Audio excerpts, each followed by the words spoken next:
BJP के नेता हमारे साथ जुड़ गए हैं। मनोज जी, बहुत बहुत बधाई हो, लेकिन ये आंकड़ा बड़े कांटे की टक्कर दिखाई दे रही है। सरकार जरूर आप बनाएंगे, लेकिन विपक्ष शानदार तरीके से मजबूत होगा विधानसभा में। नहीं, ठीक है। अभी जो मैं आपके चैनल पे देख रहा हूँ, 42 सीटों पे बीजेपी आगे है और 28 पे आम आदमी पार्टी है। अभी अरविंद केजरीवाल जी फिर से पीछे हो गए हैं और सौरभ भारद्वाज भी पीछे हो गए हैं। आतिशी जी भी पीछे चल रही हैं। अभी अभी ये जंगपुरा से मनीष सिसोदिया जी थोड़ा आगे हो गए हैं। लेकिन यही लोकतंत्र है। ये इसी पर बार बार ये लोग चोट पहुंचाते हैं। और ये जो आंकड़ा दिख रहा है उसमें हम बड़े मार्जिन से आगे बढ़ रहे हैं। इसलिए हमारा जो विश्वास है कि हम दिल्ली के लोगों को एक सेवा का मौका जब देंगे तो हम दिल्ली को ठीक करके देंगे, वो जिम्मेदारी हमें मिलने जा रही है।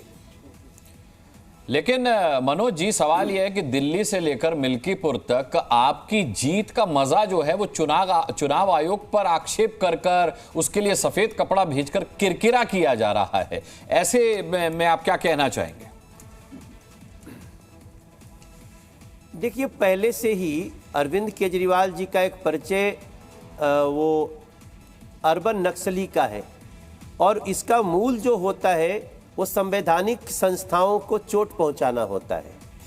ये लोग सिर्फ जनता को ही तकलीफ नहीं देते हैं। पानी देने की जगह शराब पिलाएंगे, बच्चों को भविष्य देने की जगह उनको पंगु बनाएंगे।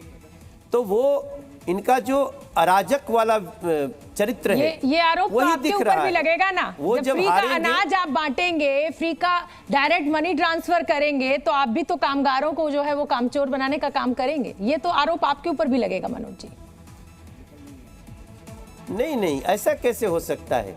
अगर हम कुछ कहते हैं और कर देते हैं, आपको और पूरे देश को पता होना चाहिए कि किसी राज्य के बजट का 8% वेलफेयर स्कीम में हो सकता है। ठीक है। और हम जो कहते हैं वो करते हैं।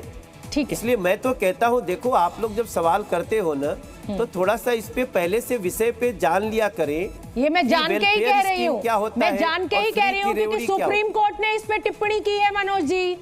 सुप्रीम कोर्ट की ये टिप्पणी रही है कि ये जो फ्री कल्चर शुरू हो गया है, ये देश की अर्थव्यवस्था के लिए घातक होगा। मैं जानने के बाद ही आपसे कह रही हूँ कि रेवड़ी आप भी बांट रहे हैं, रेवड़ी आम आदमी पार्टी भी बांट रही है, तो गलत तो दोनों की रेवड़ियां हैं। नहीं, आपको भी रेवड़ी का अर्थ ही नहीं पता है। आप गलत बहस कर रही हैं। रेवड़ी उसको बोलते हैं जो कह के नहीं देता हो। आप बताइए ना, बीजेपी ने किस राज्य में कह के नहीं दिया?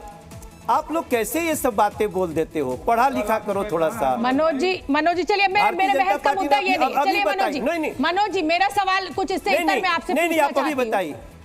आप अभी बताइए। नहीं, मैं ऐसे नहीं जाऊंगा। बहस इस समय आज आपके जीत का दिन है, बहस हम किसी और दिन कर लेंगे। मेरा सवाल आपसे ये है कि एमसीडी का चुनाव हारना, क्योंकि एमसीडी में सफाई का मुद्दा जो होता है वो लोगों को बड़ा चुभ जाता है, तो क्या वो एमसीडी में चुनाव हारना आपके लिए फायदेमंद रहा इस चुनाव में, विधानसभा चुनाव में? क्योंकि अब वो जो ठीकरा अरविंद केजरीवाल आप पर फोड़ते थे, वो अब उन पे फूट रहा है, कूड़े के ढेर का और गंदे पानी का। नहीं, आप देखिए, आप मेरी बात पहले जवाब दीजिए। हमने किस राज्य में रेवड़ी बांटी है जो कह के नहीं दिया? सर, 15 लाख रुपए खाते में नहीं आए अभी तक किसी के। क्या बात करते हो आप इस तरह की झूठी बातों को लगाते हो आप लोग। सर, मैं तो आपसे कुछ और सवाल पूछ रही हूँ, हमें इस बहस में नहीं पड़ना चाहिए। 15 लाख पे आ गए। चलिए, मनोज तिवारी जी नाराज हो गए मेरी बात से, हालांकि बड़े पुराने मित्र हैं मेरे, और लेकिन कोई बात नहीं, ऐसा होता रहता है। और आज तो जीत में उनको खुश होना चाहिए था, लेकिन वो थोड़ा सा नाराज हो गए। चलिए, कोई बात नहीं।